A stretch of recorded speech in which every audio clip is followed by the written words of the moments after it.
তো আজকে এই রোডে প্রধানমন্ত্রী তারেক রহমান আসবেন, এই জন্য প্রশাসনের লোকজনের অভাব নাই। প্রশাসনের লোকজন দাঁড়াইয়া আছে, প্রচুর পরিমাণে পুলিশ প্রশাসন লোকজন দাঁড়াইয়া আছে। তো আজকে ময়মনসিংহে প্রধানমন্ত্রী তারেক রহমান 3টার দিকে গেছিলেন, এই রোডে আবার আসবেন। তো আপনাদেরকে দেখাই, এই যে দেখেন এই রোডে আজকে আসবেন। তো এই জন্য প্রশাসনের লোকজন এখানে অনেক প্রোটোকল দিতেছে। একটু পরেই প্রধানমন্ত্রী তারেক রহমান এই রোডে আসবেন। যাই হোক, আজকে এর আগেও প্রধানমন্ত্রীর সাথে দেখা হয়েছে আমার।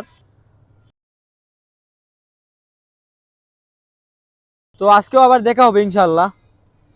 তো প্রশাসনের লোকজন এখানে প্রচুর পরিমাণে আছে। প্রধানমন্ত্রীর অপেক্ষায় আমরাও আছি দেখার লাইগা, প্রিয় লিডারকে দেখার লাগে এখানে অপেক্ষায় আছি। যাই হোক, সবাই আসলে এরকম সুযোগ পায় না, আমরা পাইতেছি।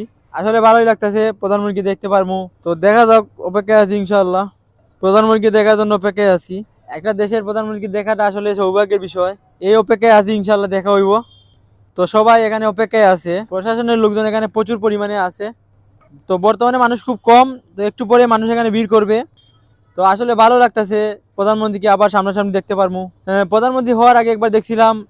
তো বর্তমানে মানে একজন প্রেসিডেন্টকে বাংলাদেশের দেখতে পারবো সরাসরি। আসলে ভালো লাগতেছে। প্রশাসনের লোকজন এখানে কাজ করতেছে, রাস্তার মধ্যে প্রোটোকল দিতেছে, আশা করি আপনারাও দেখতে পারবেন।